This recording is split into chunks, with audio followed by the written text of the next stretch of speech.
Here we go. Here we go. Here we go. Here we go.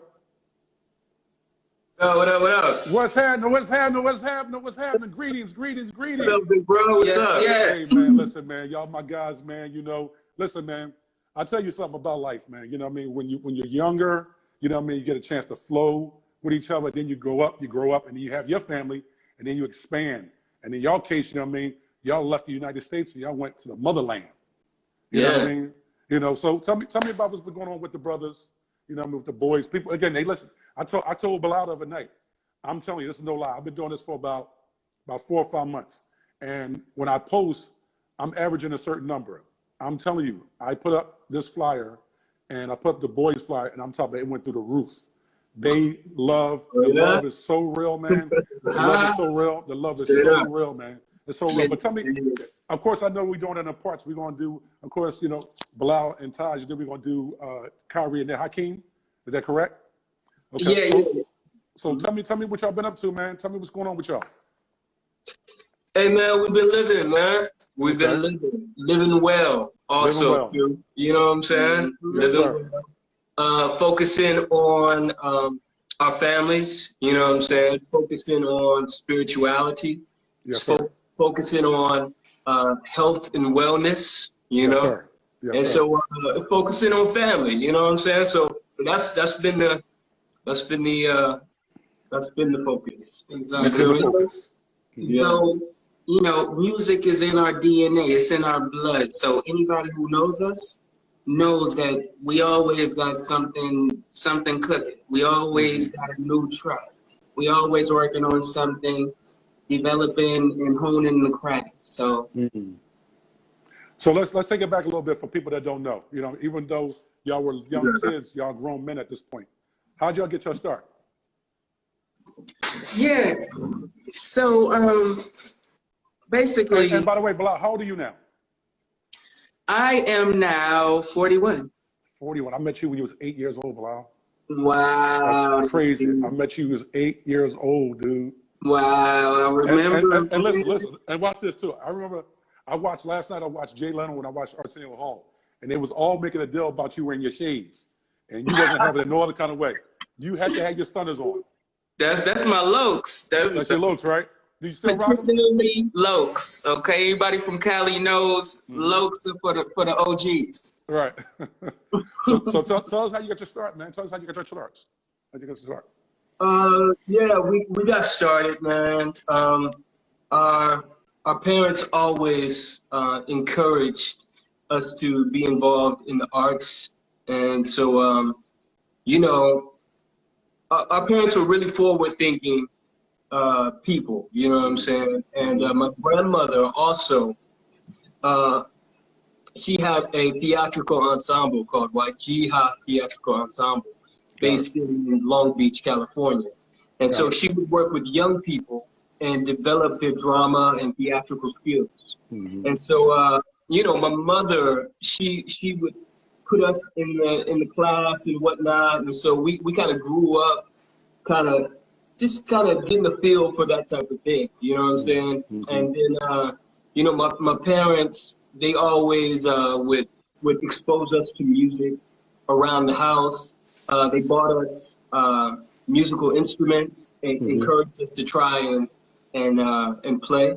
Okay. And you know, they got us involved in martial arts and gymnastic classes, and that just kind of like led to, you know what I'm saying, one thing after the other. And so we began looking at music videos. That's where we really got inspired. So watching Thriller, watching Janet Jackson Control, watching New Edition's videos, you know, we started trying to, like, you know, dance and put together routines and things like that. And so my father and my mother, seeing that, they just encouraged us to take it to another level. And they used to always take us out to the beach, this beach in Los Angeles called Venice Beach. Yep. And if I may, real quick, just wanted to add, as I said at the Image Awards, I was talking about my grandmother, Granny. She had a theatrical ensemble. So she had a stage in her backyard.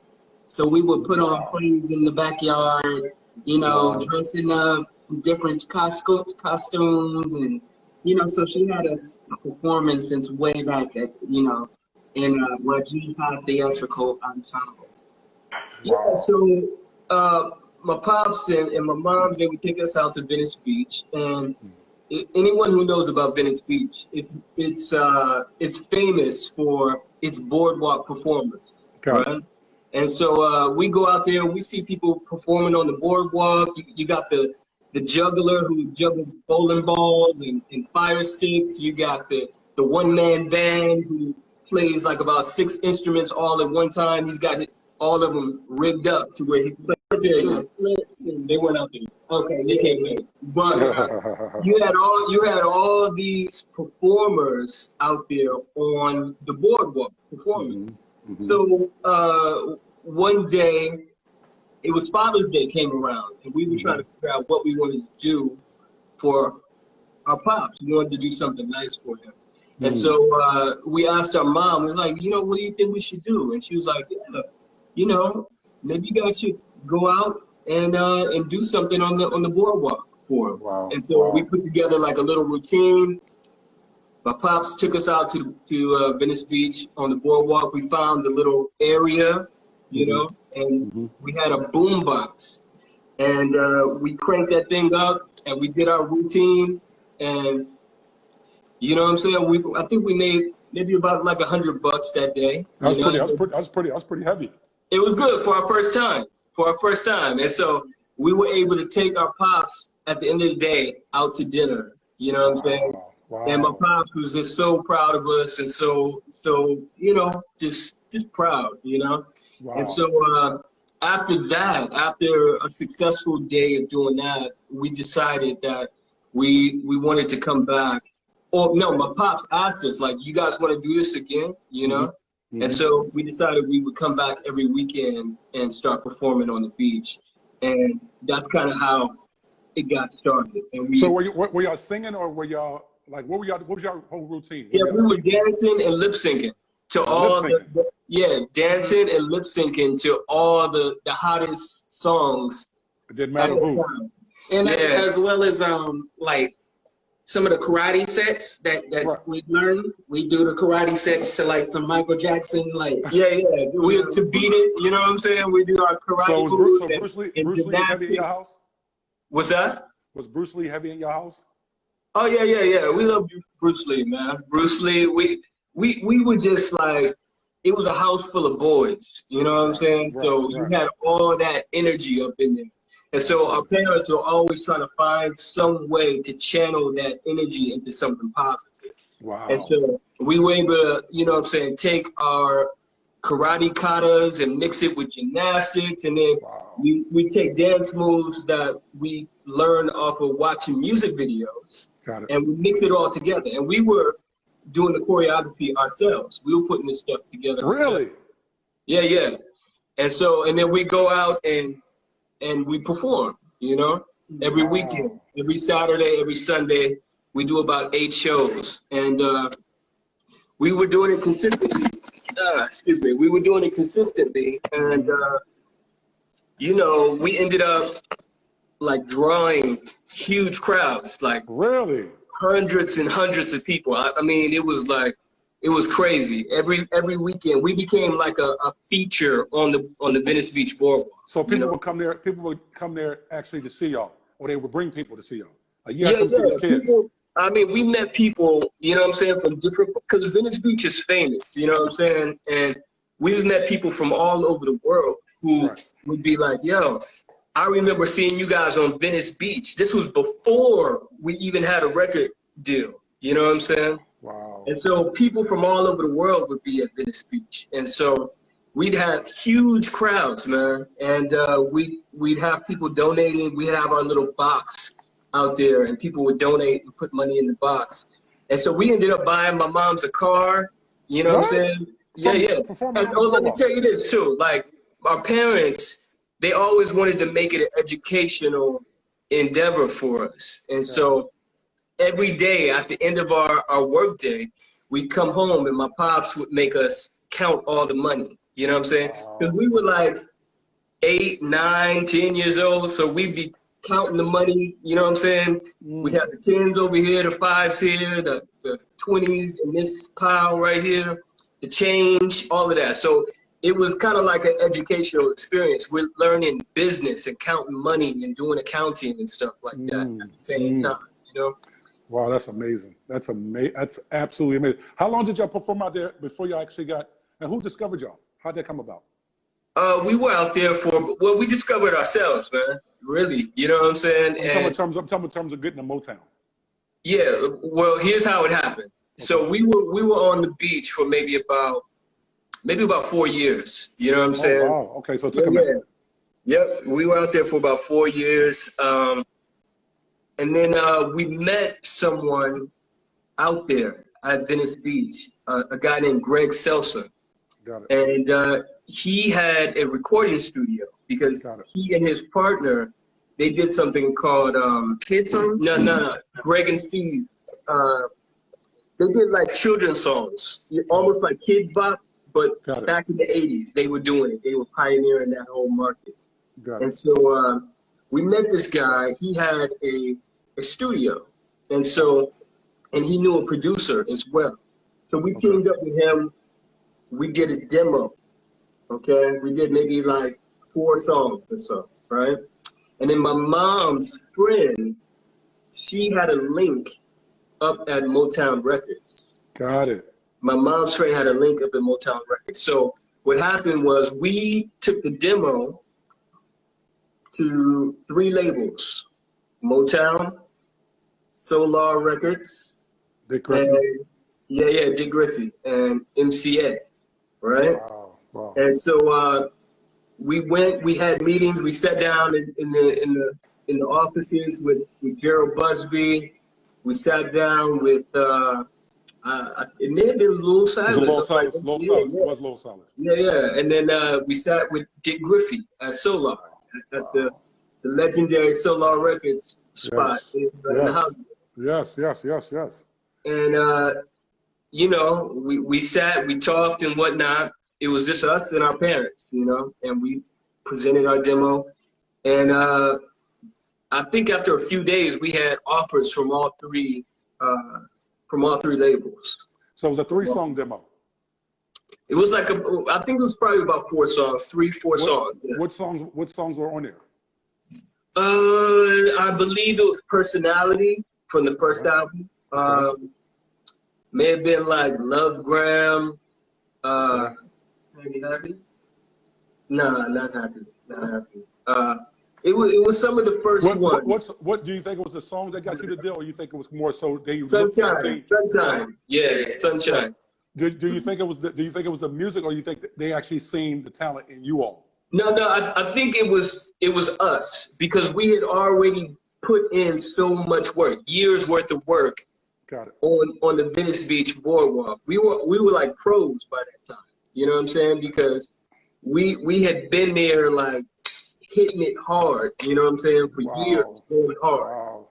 As well as like my father, like he did a lot of documentation. So he had everything documented. He had us performing. Yeah, he videotaped all of our backflips or this, that, and the other. So you know, plus we had been on Star Search, you know what I'm saying, and we had a lot under our belt, and we were involved in acting as well. So like, you know what I'm saying, we were doing commercials. Hakeem was had already been in like Different Strokes and Ernest Goes to Camp and Wildcats, and you know what I'm saying, a bunch of. So y'all are very active and yeah, we were very active, and our resume already was like seasoned. Wow. Yeah, it was seasoned, and we weren't even teenagers yet. You know what I'm saying? And off of the beach, before we got the deal, we had a business called the Boys Party Time Affair. Oh yeah, I forgot to say that. What was that?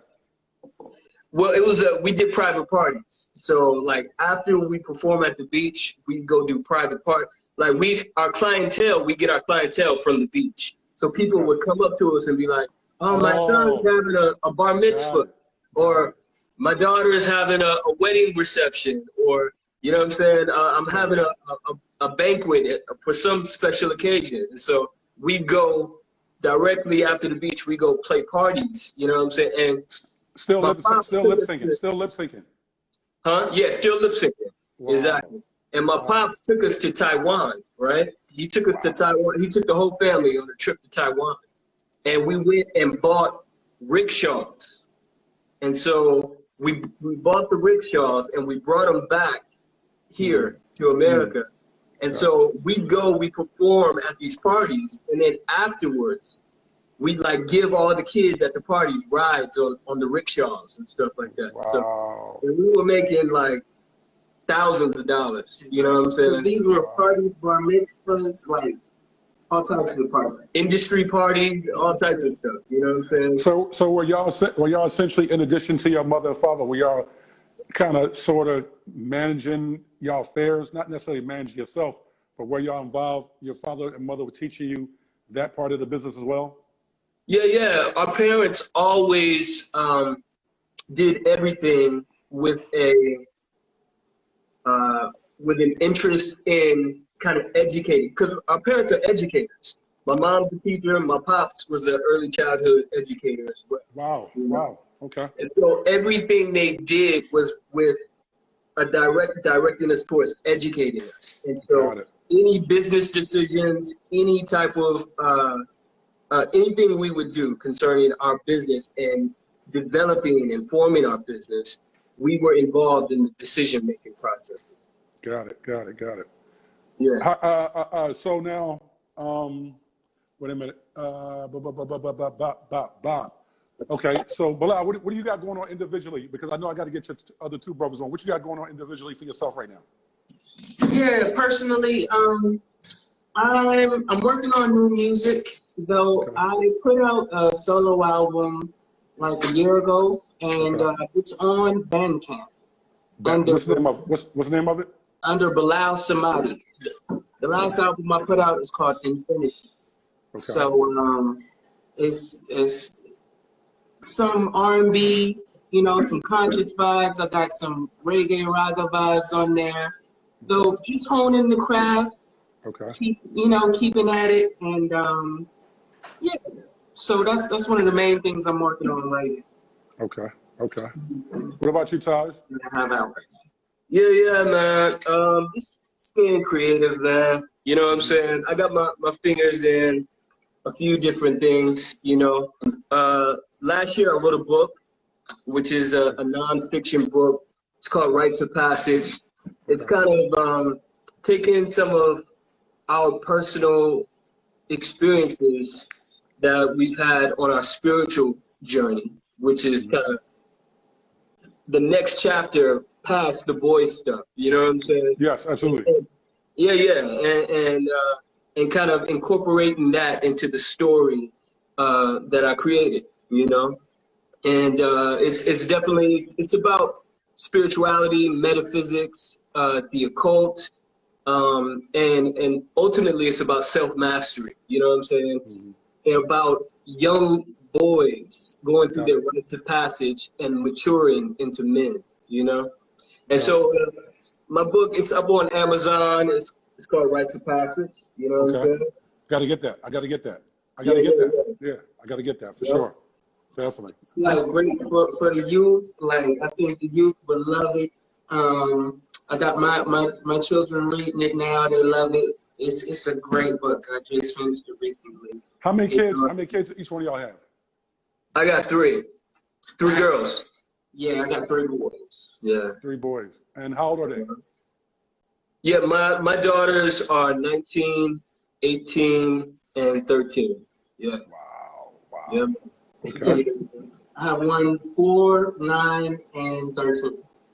Wow. And you got the 3 boys. Now, in terms of what's going on in the world today, the COVID, of course, you know what I mean? Of course, all of this brutal, horrific, murders have been committed on our brothers and sister. Right. What are you telling the kids that are of age? What are you telling them? Look, my daughters, what I tell them is, you know what I'm saying? You gotta stay on point out here. You gotta keep your eyes open. You gotta think for yourself. Got it. You know what I'm saying? You can't be out here being a follower. You know what I'm saying? In this type of climate or in this type of society. You got to think for yourself. You got to be on point. You got to keep your mental sharp. You know what I'm saying? And always move with positive energy. Remain respectful. You know what I'm saying? And because there's a lot of traps and pitfalls out here. So you know what I'm saying? People, as you can see, can easily be led astray. You know what I'm saying? Once you tap into that herd mentality, that crowd mentality. So absolutely, you gotta be a leader. You got to think for yourself. You know what I'm saying? You can't just go. You see 10 other people doing something. Just because they're doing it don't mean that it's right for you to do it. You know what I'm saying? And so think for yourself. Be a leader. You know what I'm saying? And always question everything. You know what I'm saying? And think ahead. You know what I'm saying? Of what the consequences of your actions may be if you know what I'm saying, participate in certain activities, you know? Got it. Just be sharp, you know what I'm saying? Yeah, that's what time it is. Got it. And what I would add is just adding new views and or for them to not be afraid to think out of the box, you know? And I haven't gotten them out of the country yet, though it's in my plans, because I feel like that's a big part of what needs to happen. I think you need to be exposed to more experiences. You know, they need to see the world and see like that you're not confined to this system necessarily. You know, you got options. You can move. It's a big world. You got options. You know, touch it. Go touch it. Expand your horizons. Yeah, you got options out there and live. You know. Right. Yeah, man. Absolutely. Hey, brothers, listen, man. I want to bring your brothers on. I actually wish I could have you all four at the same time, but definitely let's do a part two with it. Let's do. We got to do a part two with everybody. You know what I mean? We got to do it. We have to do it. So definitely look forward to doing some things with y'all, because I've been talking to Bilal. You know what I mean? And we actually going to do a Zoom together. Taj, I told him probably either whatever day y'all pick, Tuesday or either Saturday, so we can get on there and kind of flesh out the ideas, what I'm thinking in my head, and see if it works for the brothers. You know? All right, that's what's up. You know, we respect y'all. You know what I mean? As as grown men, because that's what y'all are. Grown responsible men that are fathers now. Yes, sir. Yes, sir. Absolutely. That's the primary objective, right there. Yeah, I'm sure. That's why I said that. You know what I mean? Absolutely. So we have Hakeem up next. Yeah, and I just wanted to say, anybody who's watching out there, we appreciate all the love we've got over the years. You know what I'm saying? They love y'all. They truly love y'all. You know what I'm saying? And we're very accessible. We're very down to earth. We're very accessible, and always willing to share what we've learned and what we've experienced with our fans, our people, our family. You know what I'm saying? Yes. And for those who aren't already following us, you know what I'm saying, go ahead and follow your boy, Life of Taj, you know, at Life of Taj, and then you can follow Bilal at Bilal Abdul Samad, Bilal _ Abdul Samad. And on YouTube, I have a movement that I'm working on called Heartwork. So y'all can check it out. Heartwork Central. I'm building, you know, with ones and ones, just positive vibes. So y'all can check that out as well. Yeah. Last thing before I let y'all go, young brothers and sisters out here pursuing their aspirations in the music career. What advice do you have for them? Be an entrepreneur. Be a go-getter. You know what I'm saying? You got to have the hunter mentality. You got to be hungry. Get out there and be an innovator. You know what I'm saying? Think of new ways to market your music, to market your brand, to brand your personality. You know what I'm saying? Don't just be limited to what's been done in the past. Find new ways of doing things. You know what I'm saying? Introduce new ways of doing things. Be an entrepreneur. Be a go-getter. You know what I'm saying? I would say, and you got the power in your hand. These cell phones, you got access to the whole world. You know what I'm saying? So absolutely. We in the information age. We're in the communication age. There's no excuse, you know what I'm saying, for why we should not be able to be successful. You know what I'm saying? Right now, you have the power that labels and things had in the old days to broadcast to the world directly. Instantaneously. broadcast to your fan base, huh? Instantaneously to the world. Instantaneously. You got these devices in your pocket all day. You know what I'm saying? So you got the power. You know what I'm saying? Now, those were the things that you would go to the labels for back in the days. You know what I'm saying? To be able to broadcast, to be able to, you know what I'm saying? Get access. Direct to your consumer, direct to the fan base. Absolutely. So, you know what I'm saying? If you got talent, if you got a product that's hot, if you got a product that adds value to other people's lives, yo, run with it. You know what I'm saying? Brand yourself, put yourself, promote yourself. Right. You know what I'm saying? And be genuine, be authentic, and your people will find you. You know what I'm saying? Got And it. so that's what I would say. Got it. Okay, Bilal? Yeah, I would just add, like he just said, authenticity. You know, come with authenticity and find your vibe. Like find your own vibe, your own style of singing, your own flavor, and rock with it. You know, like to carbon copy, like I've seen a lot of carbon copies in the industry over the years. And to me personally, that's not the hit. Like That's not the vibe. that's not the vibe. That's Not not the it. vibe. You know, it's not classic. You know, Be unique. exactly. Be unique. Stand out with your own flavor that nobody else can come with. Like if I think of Stevie Wonder, it's all his own. If I think of Aretha, it's all her own. Come, you know, hone your flavor and come with it fearlessly.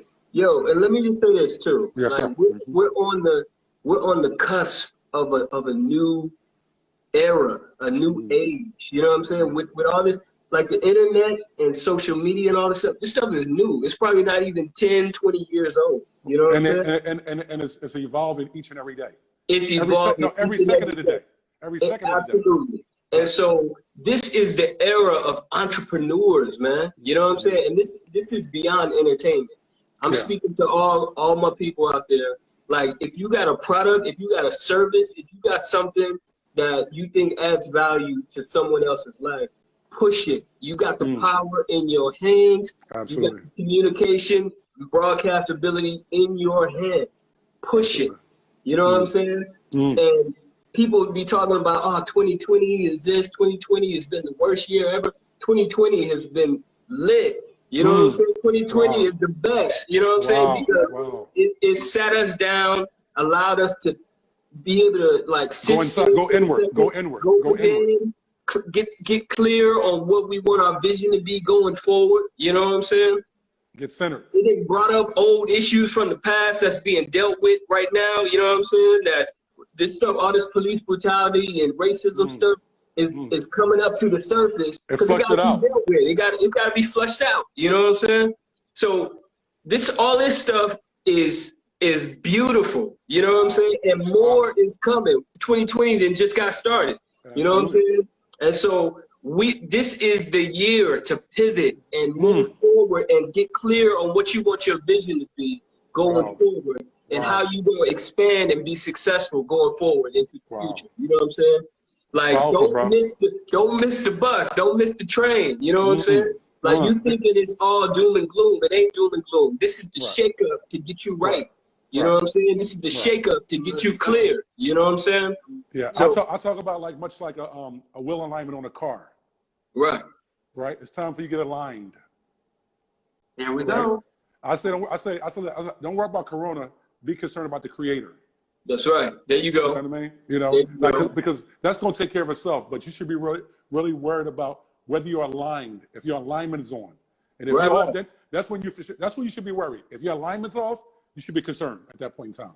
And problems demand solutions. There we go. So you got a Corona, you got you got this problem, that problem. That means there's an opportunity for you to step in with a solution.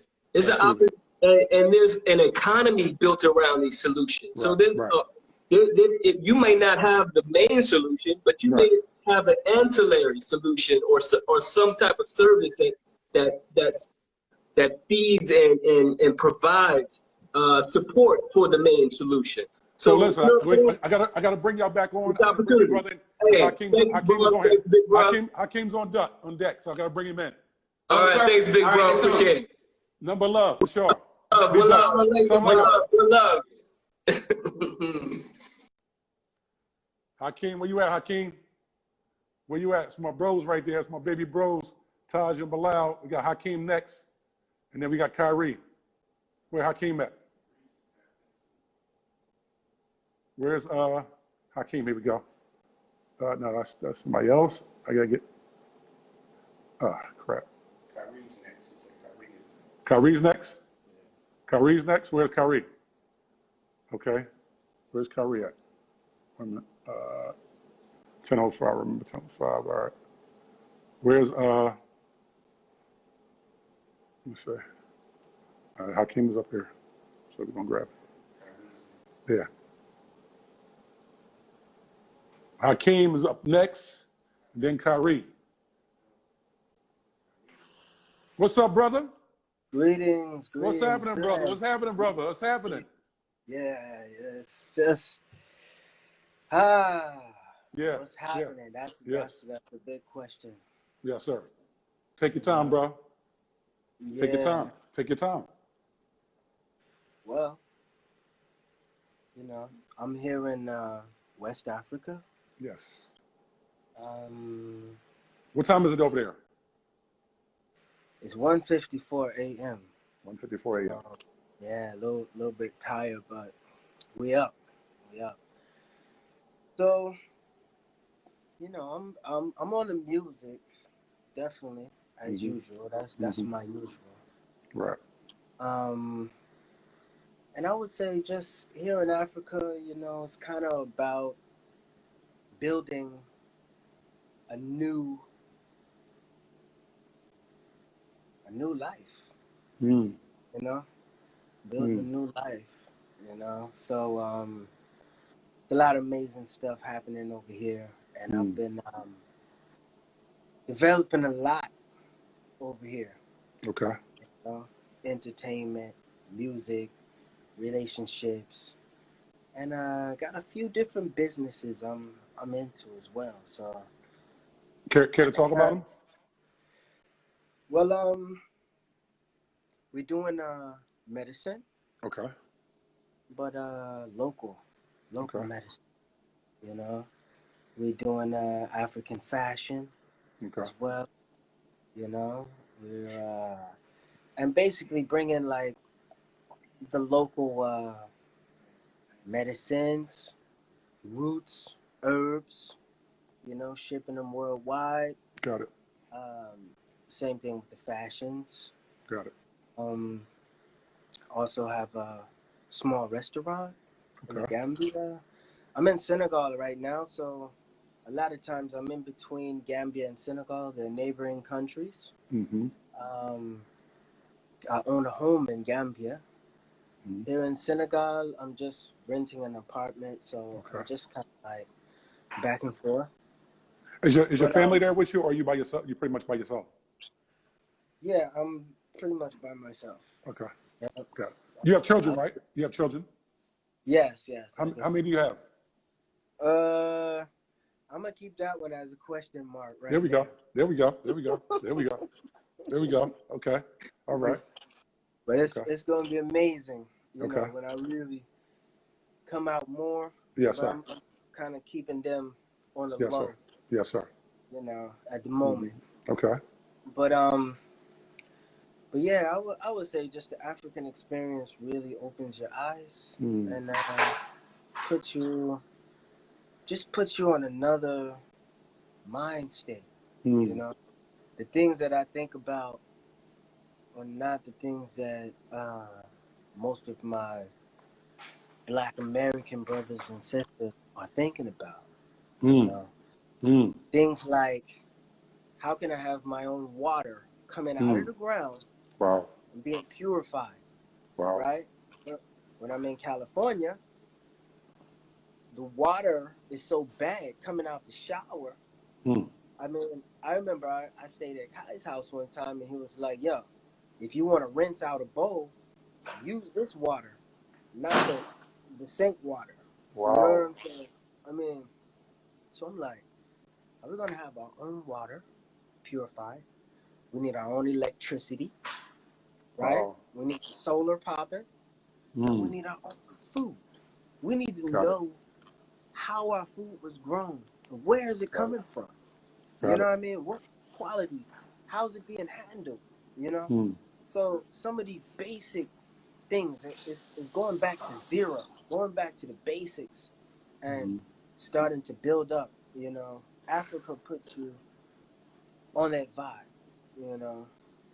So and I'm happy I'm on that because I think that's where we need to be as a people, Mhm. Got it. you know, charge of Got our it. own. Got it. Yeah. At what age did you kind of had a revelation that you wanted to kind of go back to Mother Africa? And what were you in search of? I would say early 20s. Okay. Um, What was going on in your before life? the, What was going on in your life? What was going on in your life at that point that you wanted to kind of disconnect with the States? He's frozen. He's frozen. He's frozen. He should come back, you know. Hakeem, where you at, brother? He is tapped in from Africa, so you got to bear with us. But the signal, you know what I mean? Good brother. Where you at, Hawk? Where you at, Hawk?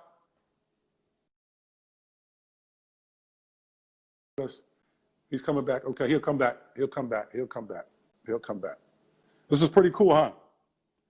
ABC, So For Real, the boys, you know?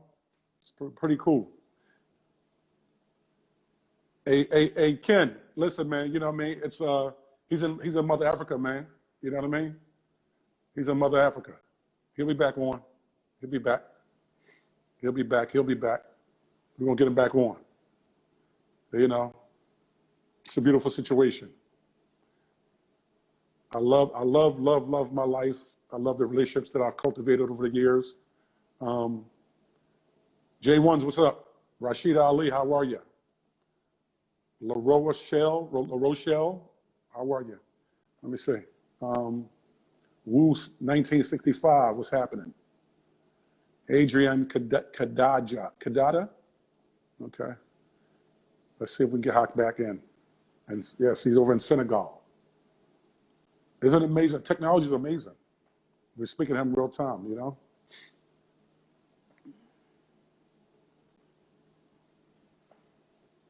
Yeah, we talk about that, Ken. I talked to Mike today, actually. So we're trying to do something in that space. Miss Z, I appreciate you. Just waiting for Hawk to come back on. When he come back on, we jump in. Hey, listen, by the way, I got some news. I got some great news, of course. I got Mike Tyson on Friday. And then on Monday, who I have on Monday while we're here? Who I have on Monday? Let me see who I got on Monday while we're waiting for Hawk. Is Hawk back? Let me know when Hawk come back. Let me know when he come back. Let me know when Hakeem come back. When he comes back on, if y'all see him. If y'all see him, let me say. I don't want to bring Kyrie in yet because I'm trying to see if Hakeem will come back on to finish. Kyrie will be after Hakeem. Is Hakeem back?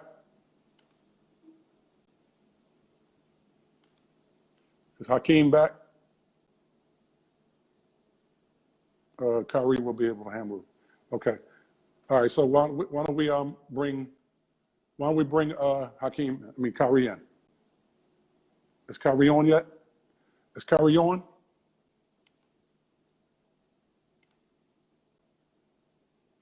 Where's Kyrie at? Is Kyrie on? Let me know when Kyrie comes on.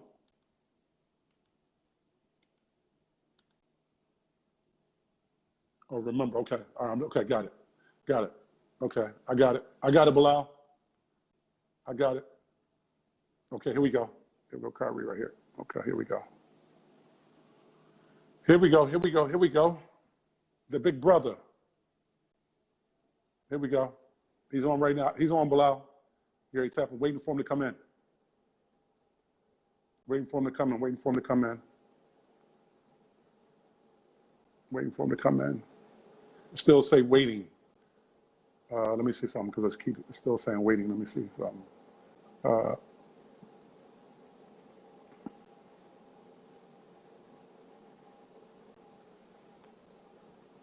Let's see. Trying to bring him in.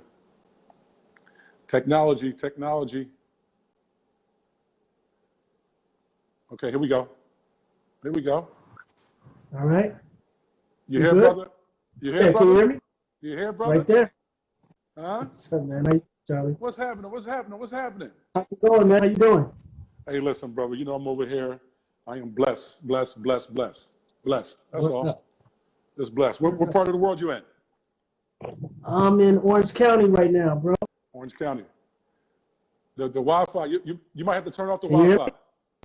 You might have to turn your Wi-Fi off because it's a little breaking up a little bit. You break it up a little bit. Can you hear me? You break it up a little bit. Break it up. Yeah, I can hear you now. Okay. Let me see. Testing. It ain't- 1 2 1 2. Okay. All right. Yeah, Hawk, they said Hawk is back on too. Okay. You want to switch back to him? He said, You want to switch back? no, he said wait a minute. He said his phone overheated and it shut down. My phone Okay. overheated and shut down.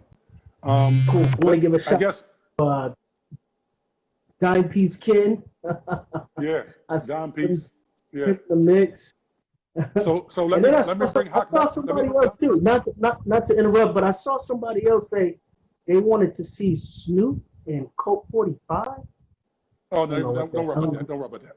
So Kyrie, sure? let me bring your brother back in, and then they'll bring you on because I know he's in Africa. Oh, you gonna do me like that? Oh man, come on.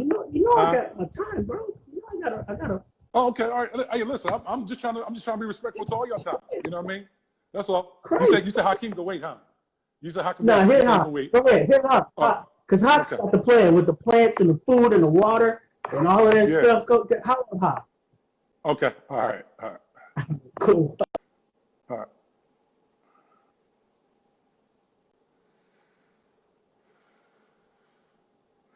Here we go. All right, we back. That phone, Yeah. that phone was heating up, huh? Yo, See, you started talking about all the different elements of the earth. That's what happened. for real. It was getting heated. Yeah, the conversation was getting there. So if it shuts down again, because the phone is still hot, I tried Yeah. to let it cool down, but if it shuts down again, I guess you can jump over to Kai. Yeah, absolutely. So let's go ahead, man. Let's listen. Give us the tools. Give us the information. Tell us about. And I had the question I asked you is where were you at in your life, and what was the decision going back to Mother Africa and kind of really connecting? Well, okay. Before it was time to really move to Africa, at 17 years old, we went over there. We went to Senegal here to perform at the stadium. Mm-hmm. So that was the first time we experienced Africa, and I loved it. And Wow. I remember telling everyone that I'm coming back here. I'm going to live here one day. Wow. It's kind of like I just put it out there, Mm-hmm. and people thought I was, just saying some crazy stuff, but we really loved it. So early 20s, I was really getting fed up with the music industry. Mm. I've been producing since I was 13 years old. Yes, I want to get into that, but go ahead. But go ahead. So, man, I was really getting fed up with the system. And by that time, I met some like-minded individuals who were more into this enlightened, woke culture, meditation, going within, eating healthy, taking out all the toxic stuff from our diets and all of this. So my music started to become more positive, and the executives were not feeling that. Wow. They would tell me straight to my face, like, "Yo, give us something more like Snoop Doggy Dogg. Wow. Give us gin and juice. Give us, what about that other song you had about, sex, banging on the floor, banging upstairs and downstairs? This is what we want. What is this music? You're smoking too much marijuana, Hakeem. we don't want this music. So I'm like, what? You know, I remember sitting in a meeting one time and like a tear just started to develop while they Wow. was talking about, and I had all this positive music I was delivering. I was excited, like, yo, it's on.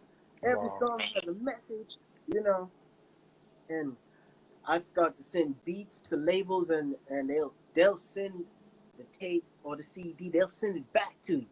Like, we don't need your stuff. You know, we don't.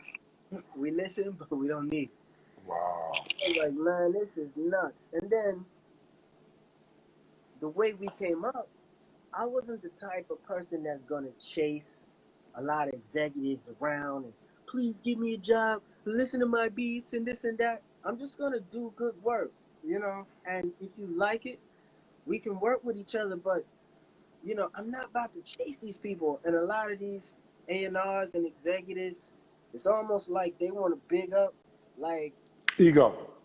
you know, like they Ego. want to chase them, Right. you know. And I've heard, you know, some professionals, some very successful people in the industry tell me like, yo, you just gotta keep knocking on doors, and you can't stop. You gotta be in their face and this and that. And it's my spirit just doesn't really go with that. Right. You know? So by that time, with this whole conscious community that we joined, it was all about back to Africa. Right. You know, there was some Rastas, some elders who were Right. like, Rasta, go back to Africa. That's where your power is. Wow. Listen, blah, blah, blah. You know, this Babylon thing, this and that. So they used to preach us and really motivate us and inspire us. And we were really, really into the whole Afrocentric vibe. And I just remember sitting in this big walk-in closet Mm. in the dark, and I'll be praying, meditating, just like, take me to Africa, please. Most Mm. High, take me to Africa. You know what I'm saying? Wow. I'm Wow. serious. It's crazy with the whole fame thing. I was thinking about it today, that a lot of people would love to be famous, but the level of fame we had led me to a place to where I was praying not to be famous, just to be a Wow. normal person. I'm Wow. like, please, Most High, allow me Wow. to be a regular person again. Wow. Wow. It's that catch-22. You know, most people out there who are starving for the fame could never see that point of view. You know, No. they could never understand it. Right. But once you get there and then you experience all the troubles and all of the weird stuff that goes on. Well, it's really in a lot of ways empty. Yeah. And it's a lot of smoke and mirrors because Right. these fans, I remember being in the supermarket, one girl came up to me, it's like shaking and about to fall down, and I'm like, God, I'm just like you. I'm your brother. You know, you see what I'm saying? We the same. But all of that marketing money they spent, those billboards, those photo shoots, with the wardrobe and everything, all of this that they painted. You're inside their living room every week. You're inside their living room every week because the videos was heavy then. Yeah. So they make us larger than life. They make us, you know, more special than the average person. So people are now treating you so much different.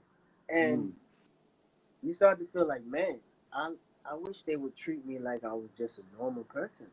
You know, Wow. I don't like it. Wow. Wow.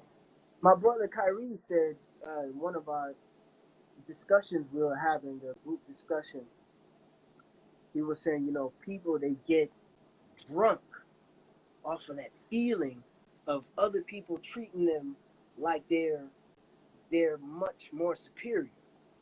So when they start getting a taste of that, It's an addiction. yeah, it's an addiction. So that's why people kind of want to stay higher and keep everybody else lower. But, Inferior. Exactly. So I wasn't on that, and you know, this led me to, I was mentally in a place where I was like ready. I'm like done. Yo, this American system, they tripping. Like, I want to go back to nature. I want to go back to roots and culture. You know. Wow. You know, like they say, the way the universe works, the law of attraction. somebody showed up, a sister named Oli Tao. She was like, yo, we having a big festival in Africa, in Gambia, and we want you guys to perform. All expenses paid, flights, hotels, everything, trip to Africa. I hit up my brothers. It was just me, Bilal, and Taj at that point.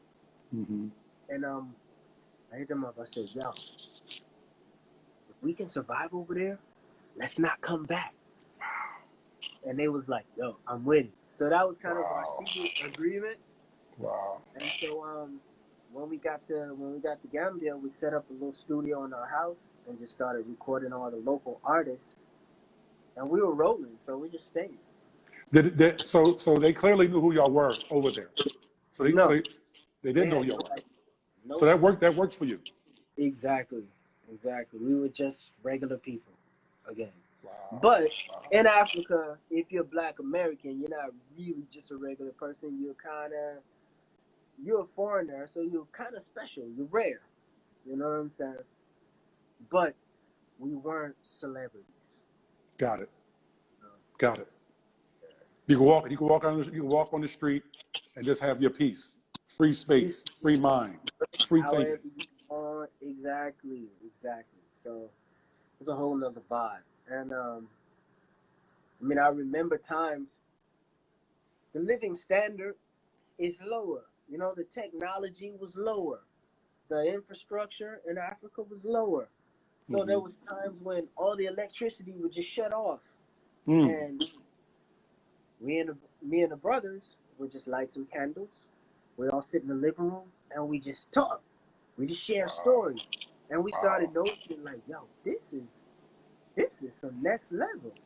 You know, it's like when the electricity went off, you would say, this is terrible. We don't have no TV, no this, no that. But it actually brought us together and made us focus on just that nature. Uh-oh, I think we lost him. Oh man. I think that's it. I think that's it. I think that's it. Hawk. All right, I got to work out something that I can get all four of them on together. I apologize. Let's get Kyrie in. Come on back in, Kyrie. Where you at, Kyrie? I apologize. You know, again, he's in Africa. You know what I mean? So, you know, technology is amazing, but at the same time, you know, he's in Africa. So it's probably 5,000 miles away, you know, so, you know, or more. So, unfortunately, you know. Let's bring Kyrie back in. Where you at, Kai? I know. Damn, I know. The phone was hot. Rafi, what up, Rafi? Where's Kyrie at? Where's Kyrie? Let me know when Kyrie come back on, please. Is Kyrie on? Okay, here we go. Oh, man. Here we go.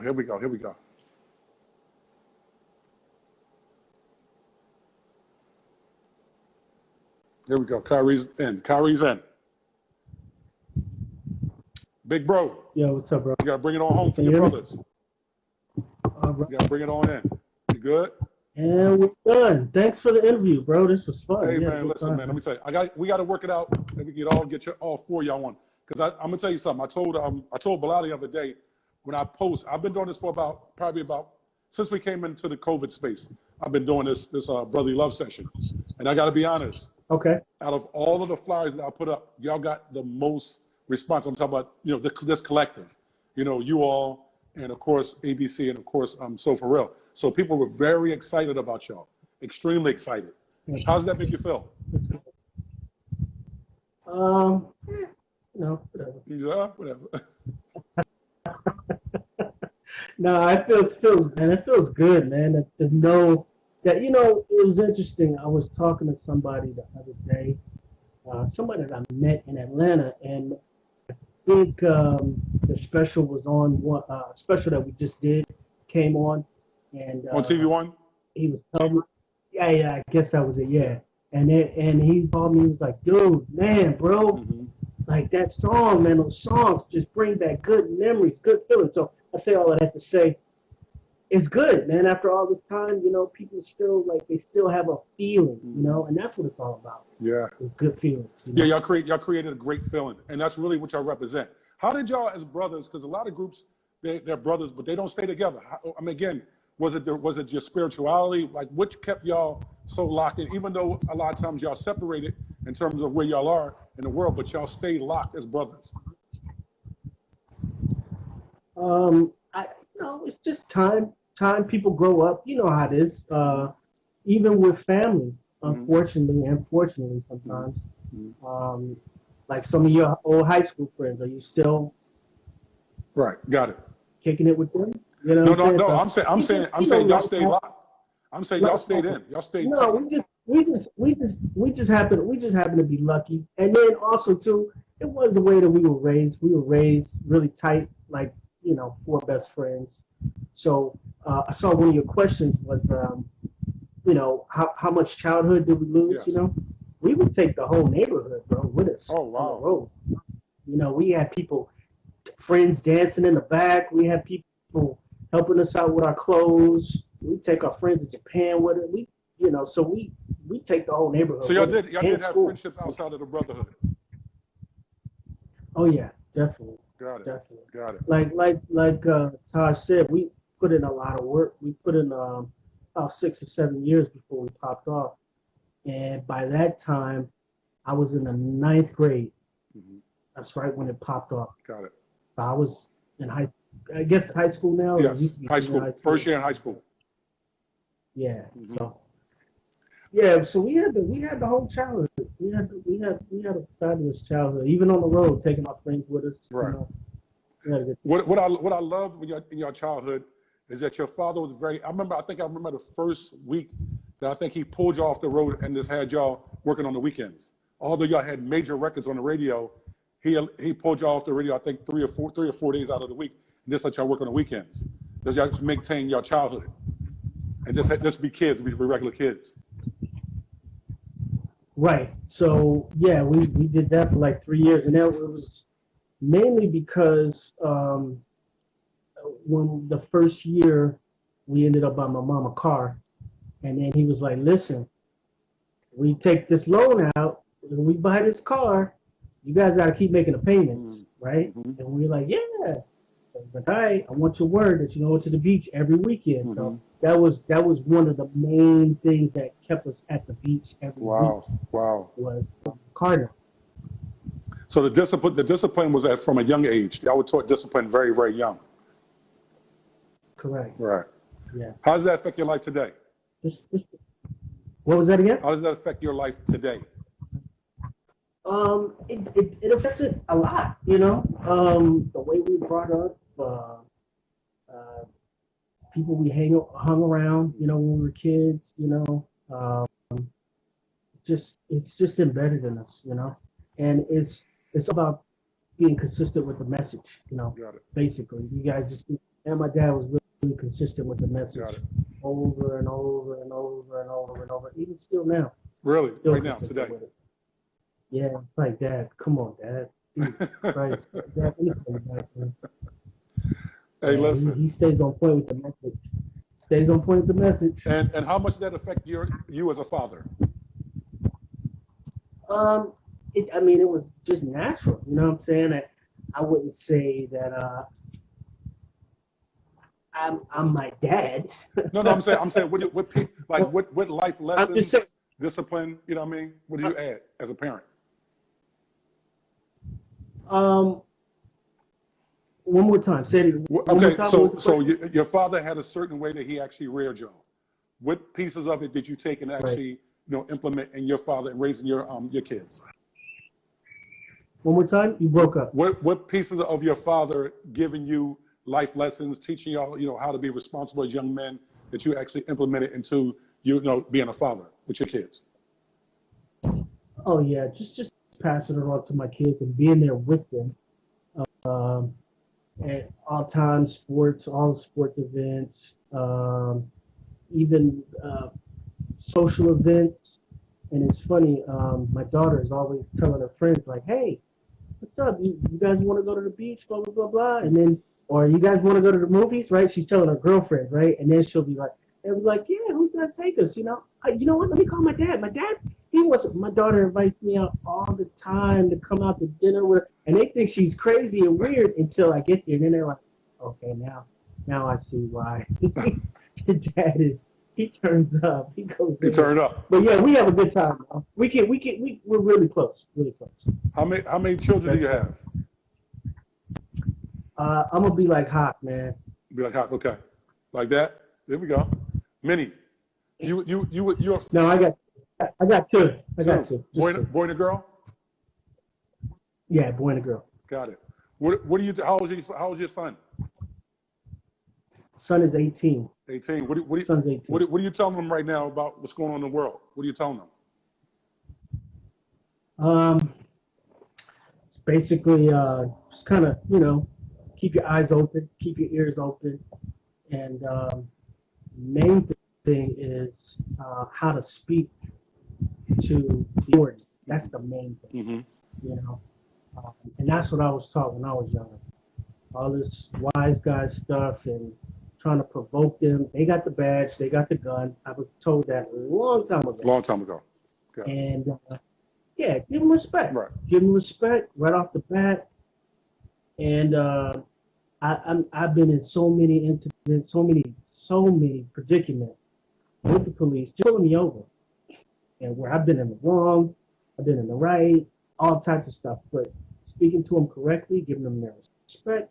By the end of the conversation, they're like, okay, well, we can't tow your car, but just go ahead and go call somebody. We don't want to inconvenience you. Wow. Well, I could. This is all the time, bro. I mean, not all. I don't get stopped all the time, but the times I have been stopped, I didn't talk to him, bro.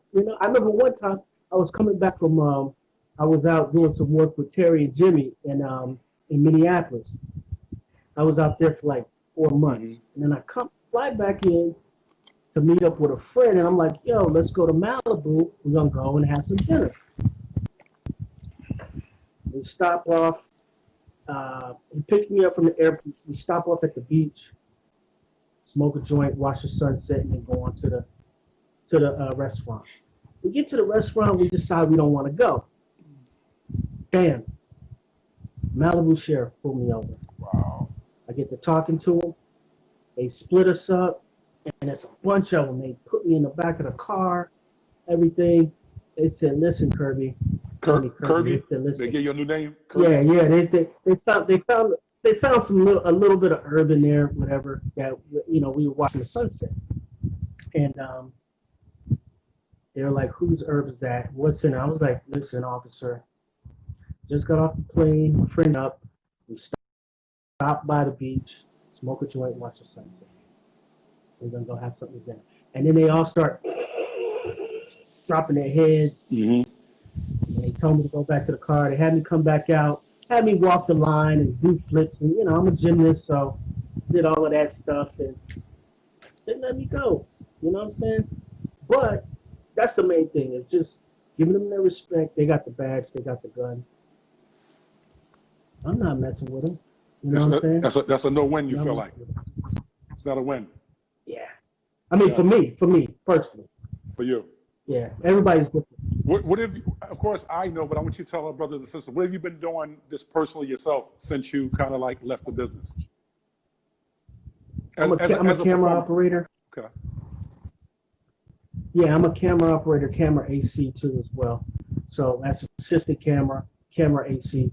So I do a lot of behind the scenes, and I also work on a lot of commercials. That's mainly my genre right now, is commercials.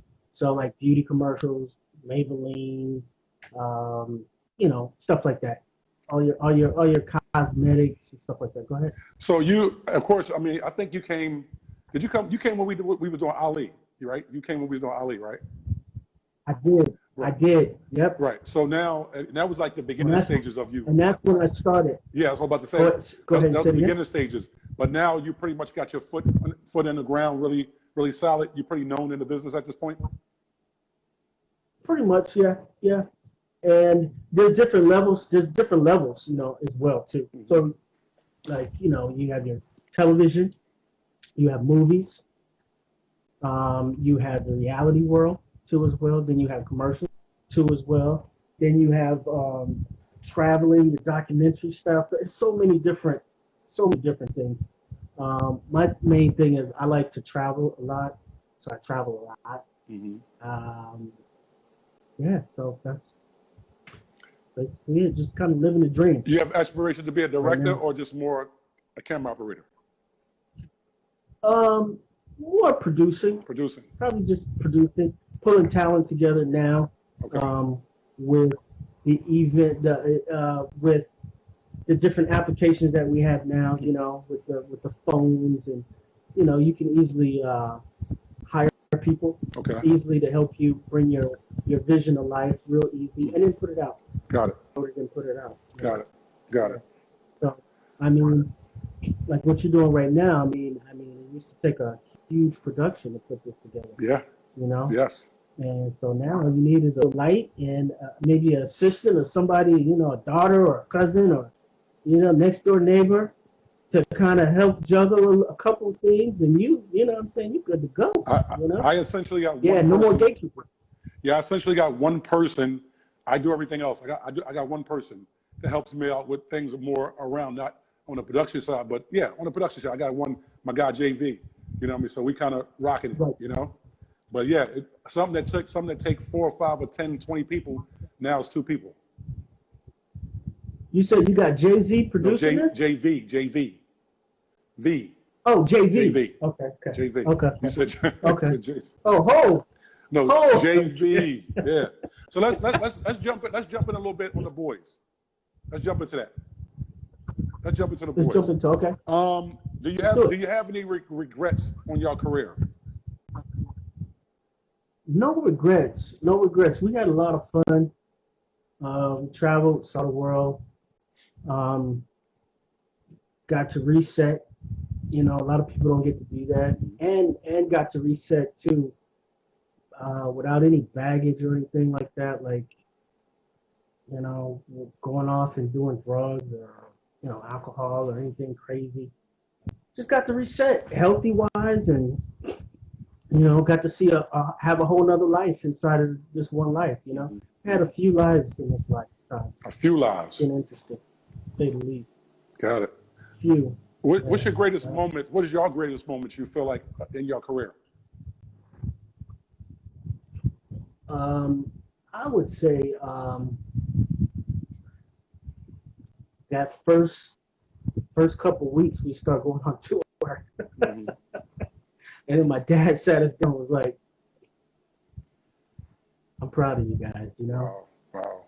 you guys just did $500,000 in 3 weeks, and that's nothing now though compared, like, you know, it's a different scale now, but still, that's still, you know, that's like people back in the 50s or 60s making $1,000 a day or a couple Absolutely. $1,000 a day. That's crazy, you know.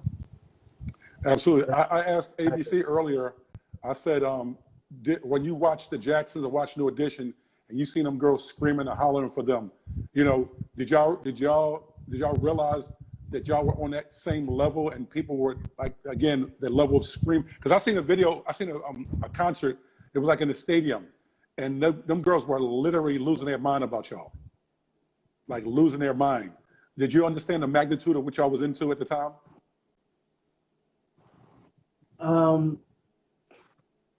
I would say yes, depending on what, you know, like if you're going through a drive-through, you know, with a friend grabbing something, and then you just kind of, you know, peek your eye, like, watch this. And you just do the look, and they lose it, you know. Wow. Or go on the mall, and you want a little pandemonium, you know. Yeah.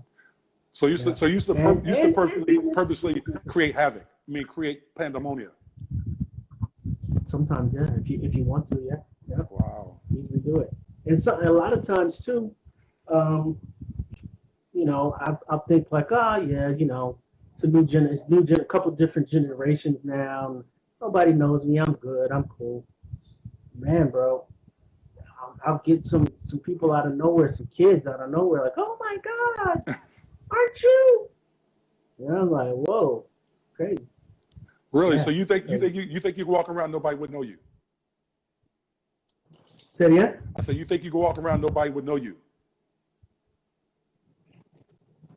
Depends. It depends on what, which age, which demo, which group I'm around. Yeah, it depends on which group I'm around. What'd you do? Oh, what'd you do for New Year's? Were you in LA New Year's? New Year's. I don't remember. That's crazy. I don't remember. Were you at JB's party? At where? No. JB. No. JB. Okay. No. For some reason I thought you were at JB's party. Yeah. Was I got a quick question for you too. Yep. Really quick. Yep. Real quick.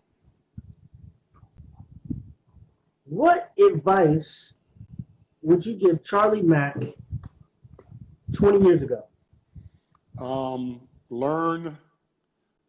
Learn everything you can learn about the business. Get around the best that the business has to offer. Get around the best. Whatever it was that you're into, get around the best. If you're the best in that room, get out that room quick.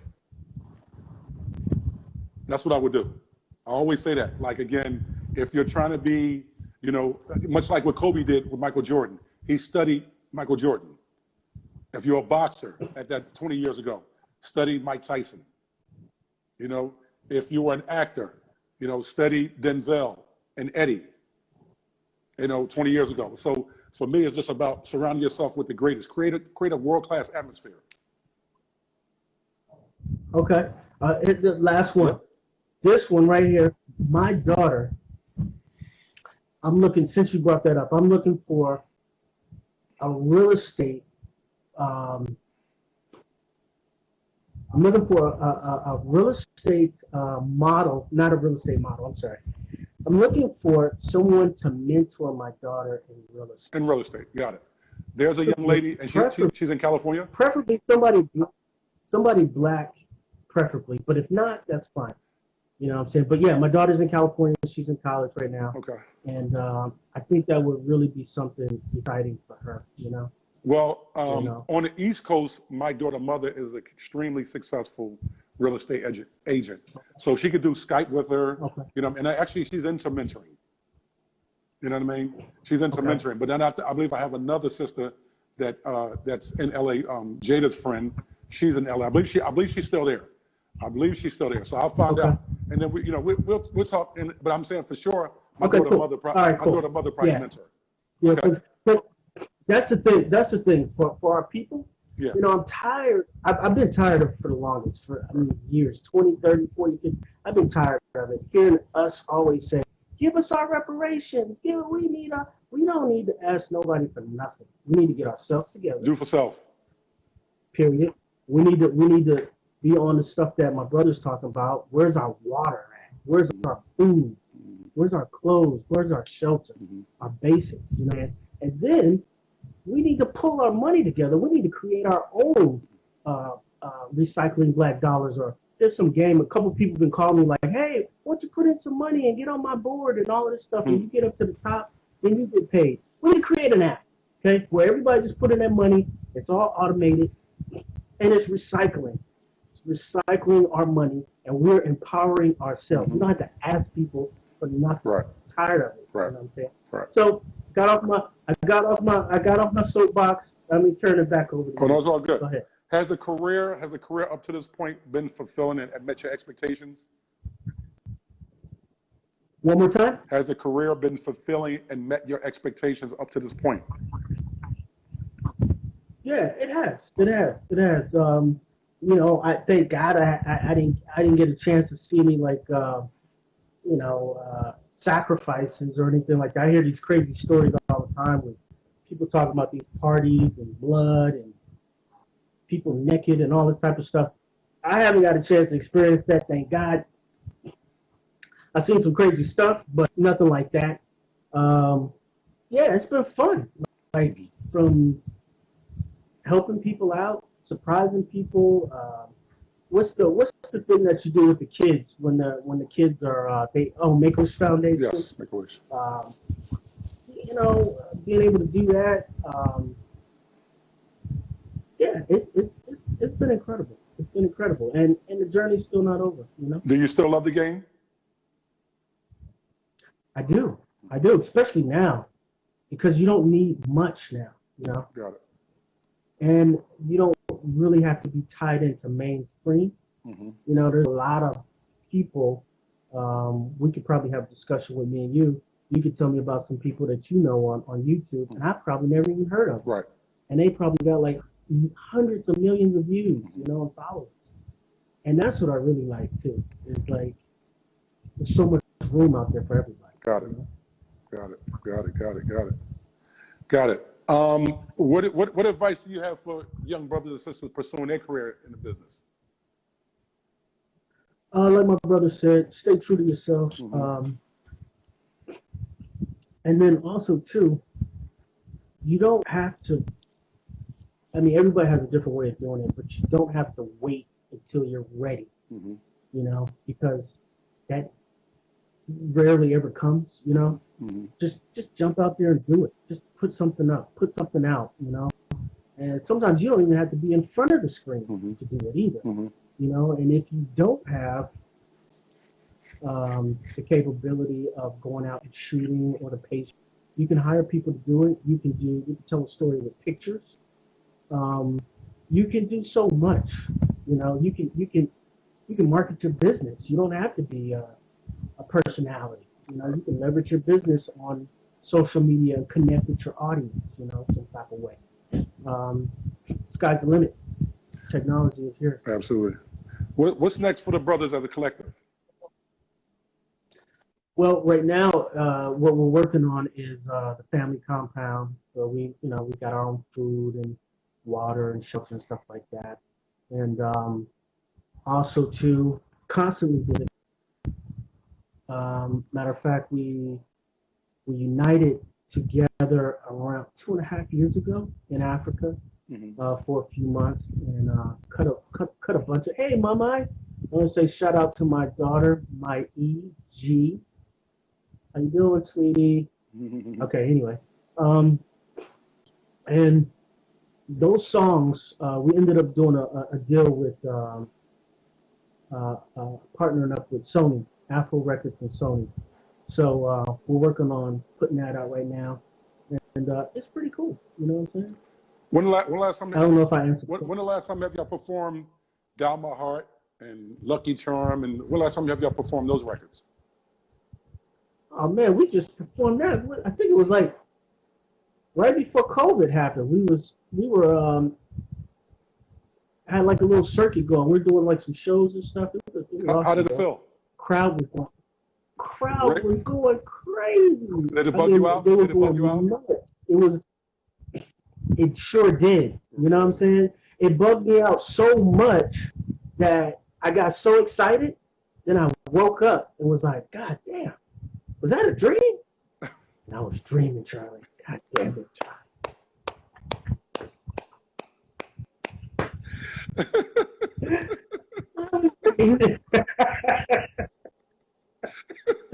Yeah, but you know what though? Mm-hmm. You know what I realized though? That's funny. That was funny. That was good. So, That was good, Kyrie. so we Good. said we got 3 dimensions here, right? Mhm. So we got 3 dimensions. Mhm. The 4th dimension is that we actually live in a 4-dimensional space, and I think the 4th dimension is thought. It's amazing, so powerful, Right. so powerful, man. It's crazy. So with that thought, I just put that thought out there. I just put that vision out there. Me and my brothers, crowd going crazy and going nuts, and it's crazy though. What I'm really interested in seeing is seeing some of these fans, you know, that's the same age as us. So you ready to get out there Crazy. and perform? You ready to get out there and perform? Hey, you know what I'm saying? That's all everybody's talking about right now. Yeah. You know? Can So you me and my brothers been do you talking think about. you still can do the choreo and do the flips and everything? You still think you could do all the choreo and all the flips? Oh, I got a mean split, bro. I got a mean split. Wow. No, I could A banana split, like, split? spin, A like, I banana could do split? like a- Because you know I you're a could, joke. no, I could do the spin. Like I could spin around and then just split it.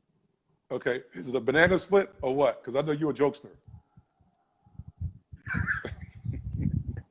Well, you know, we kind of vegan too. Right. So we kind of, if we do a banana split, it's gotta have, Absolutely. Coconut ice cream. Okay, got it. Coconut ice cream. Hey, listen, man. It's been absolutely amazing, you know what I mean, to have you and your brothers back on. We got to set up something. I know we're supposed to be doing a Zoom call, us collectively together, either Tuesday or either Saturday, talk about some other opportunities. But I just wanted to get y'all on here and talk to the brothers and sisters, you know, to get them, feel your vibes, feel the energy. I just want to thank the boys.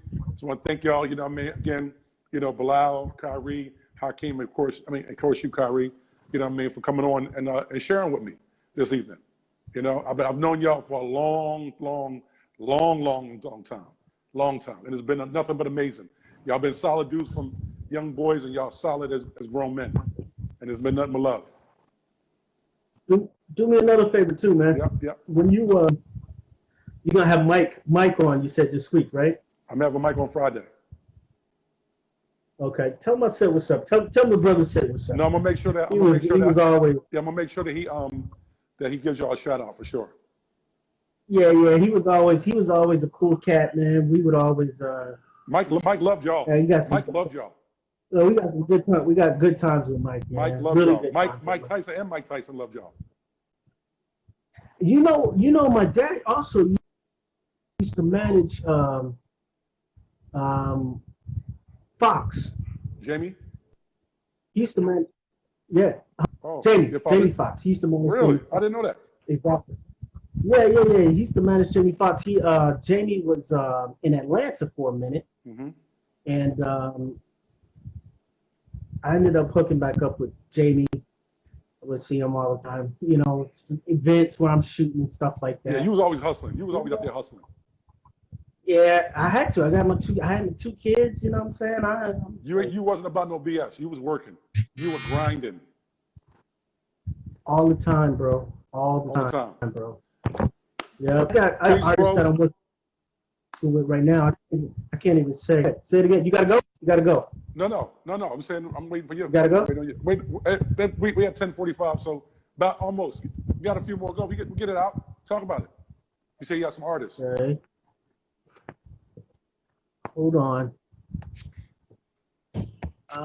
The sound just went out for some strange reason. The sound went out. I can't hear you.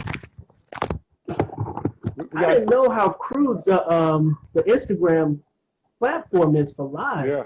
It's pretty unforgiving. Kind of crude. Like unforgiving. Can't pipe in sound. It's the beginning. We're in the beginning.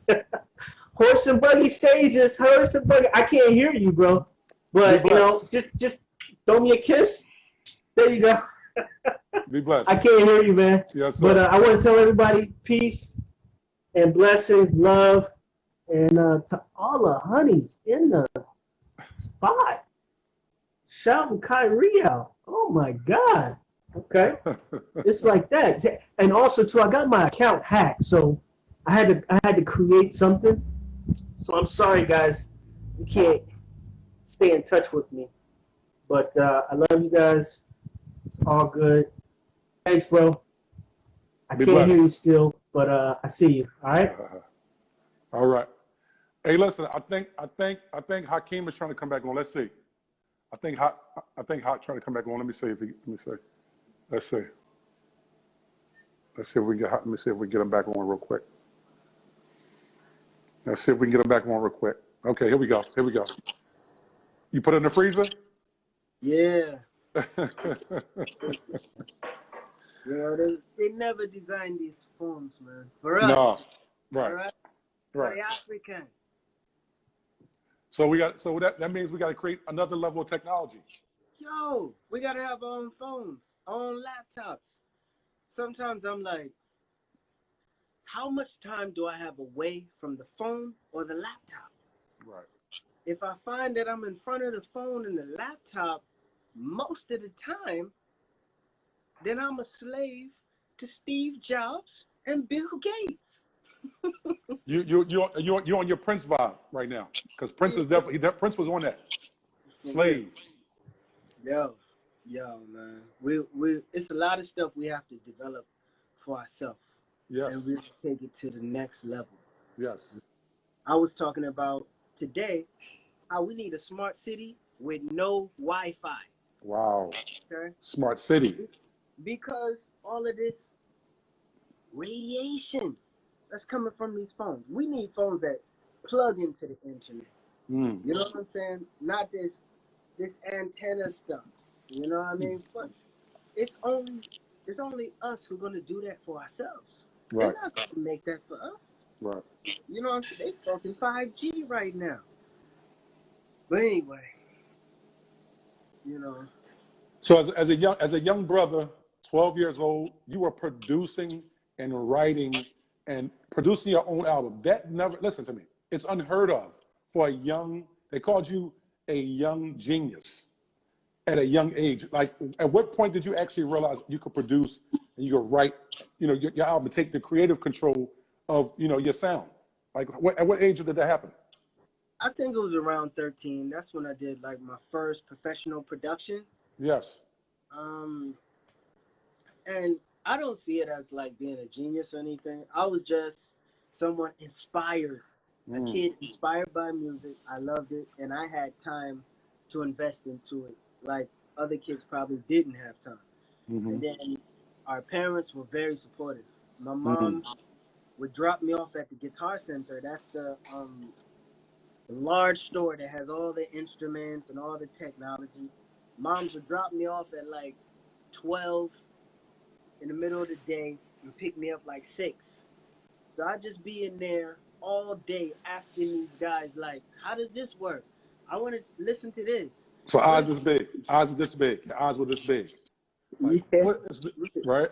for real. I start hearing drum sounds and like playing with drum machines and everything. So, little by little, I start buying pieces of equipment.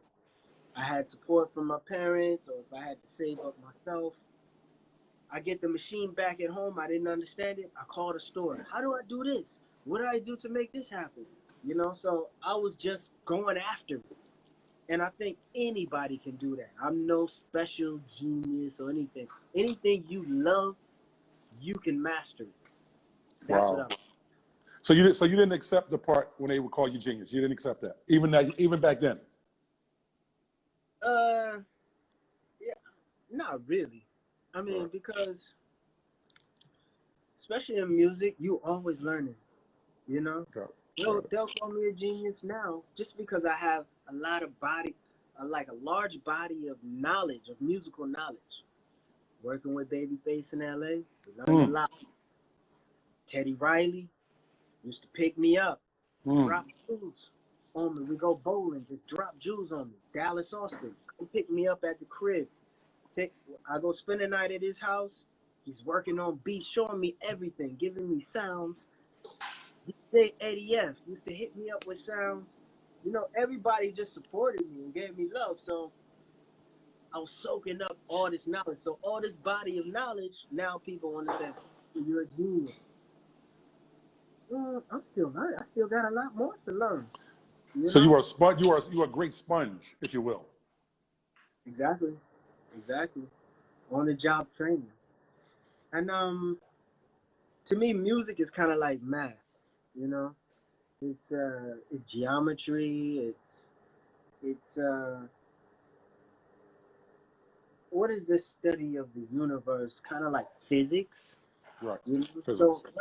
once you get into music really deep, the notes and the distance between notes and all of this stuff, you just things start to click. Right. But I wouldn't really call it. I say it's common knowledge. It's nature. Really. Got it. What is the perception and how do they look at us over in Mother Africa? How do they look at Americans? How do they view us? They view us as. I mean, there's a few words that come to my mind, but I don't want to use the wrong word, but almost superior, almost arrogant, loyalty. Yeah, some probably would say some of us are arrogant and think we're better than them. Yeah, some would say that. But not all. But I would think it's because of the money, because let's say you go work at the supermarket, you might be able to make $1,000 a month. Whereas they work at the supermarket and they might make like $50 a month. Yes. So financially, we're just like on a whole nother level, and they think we're just balling out of control. You know Wow. what I mean? But that's not really necessarily the case. You know, everything is in relation, you know. But yeah, it's not easy actually. The connection between African American and Africans, you know. Mm-hmm. I got a circle of tight friends and family here in Africa, and we clash a lot, you know, and it's often hard for them to understand my viewpoint, you know, and sometimes vice versa. But I always try to understand what they've been through, but Mm-hmm. they don't really know what we've been through.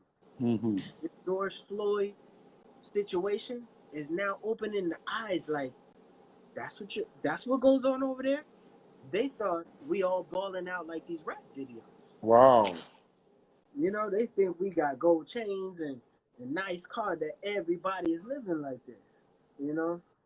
So I'm like, yo, man, y'all don't understand what we've been through. And so sometimes we have a different point of view, especially when it comes to, you know, the Europeans, you know, the white people.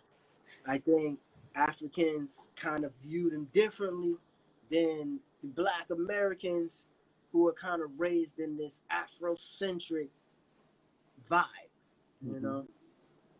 And my parents really brought us into that Afrocentric vibe. We were sitting there with Maulana Karenga celebrating some of the first Kwanzas ever. You know what I'm saying? Wow. We were there. So, you know, we really grew up in like a revolutionary Afrocentric mind state, you know. Yep. But That's amazing. I think it's a beautiful thing, like us coming together. Mhm. It's rough, but as we come back together and try to understand each other, Right.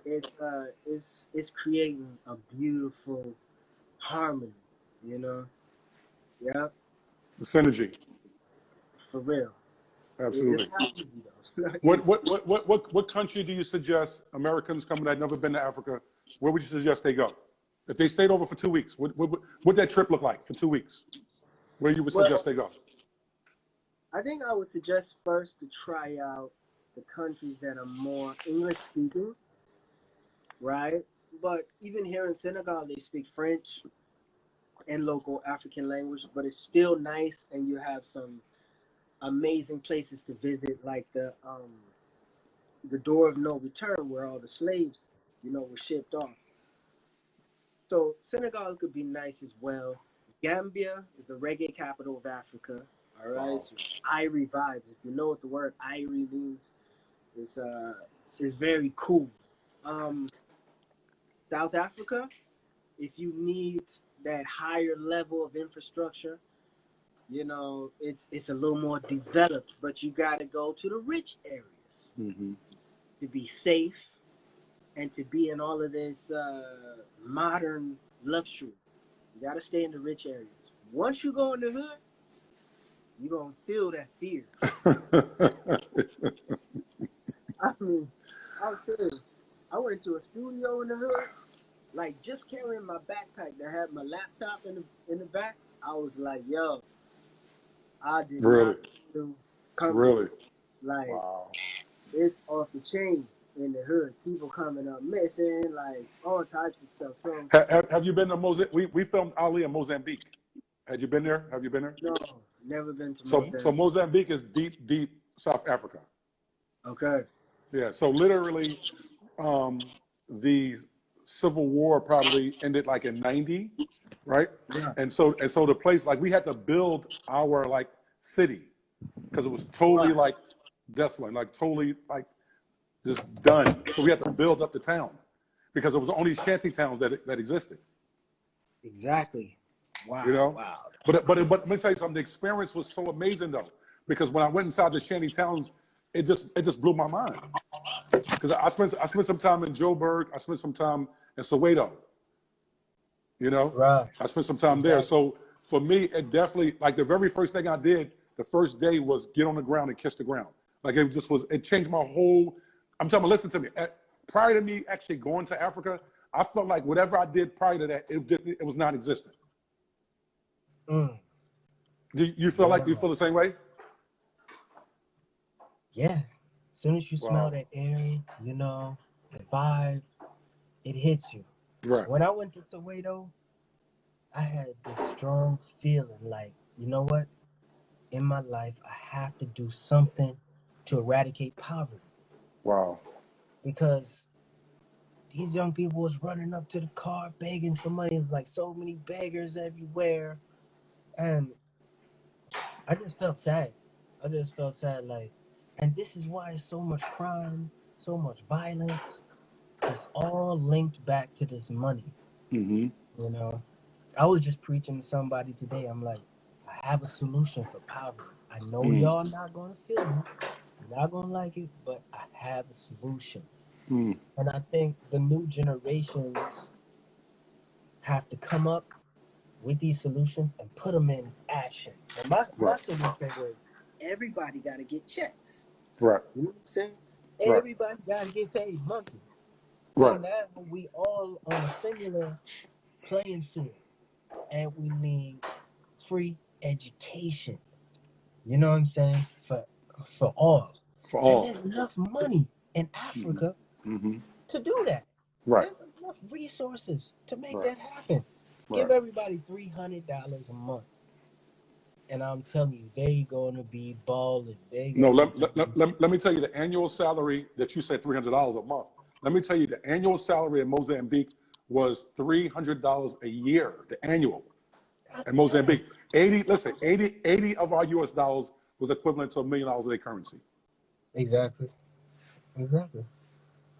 You understand not- that? 80 of our US dollars was equivalent to $1 million of their currency. Exactly.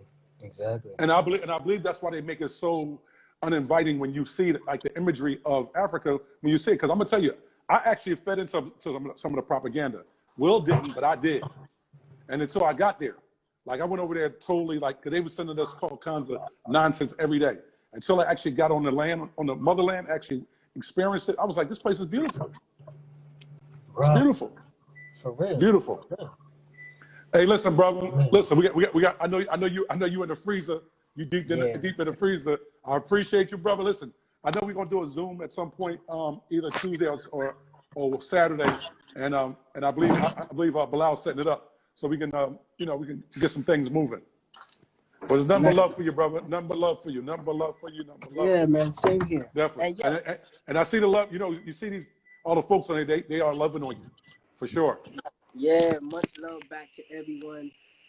Y'all can stay in touch with me at my YouTube. Sunland is the name of my YouTube channel. We're gonna be releasing a lot more content. And I'm producing. I'm still making crazy beats, right? And what's so amazing is that I'm working with instruments that you cannot find. That's true in the States. That's true. Coming up with sounds that you cannot. You just can't do it. That's true. We got the crazy musicians, crazy instruments that you never even heard of. That's true. All right, all your artists out there, hit me up. You want something unique? You want something special from the motherland? Let's go. Right? There we go. Talk about it. And I got producers on staff ready. And they can reach you. They can reach you just on a DM. Yeah, hit me up. Okay. Hit me up on Insta. No problem. Number love, brother. For the fam, Charlie Mack. Love you. Always. Bro. Love you, brother. Definitely. Be blessed. Every time. Yes, sir.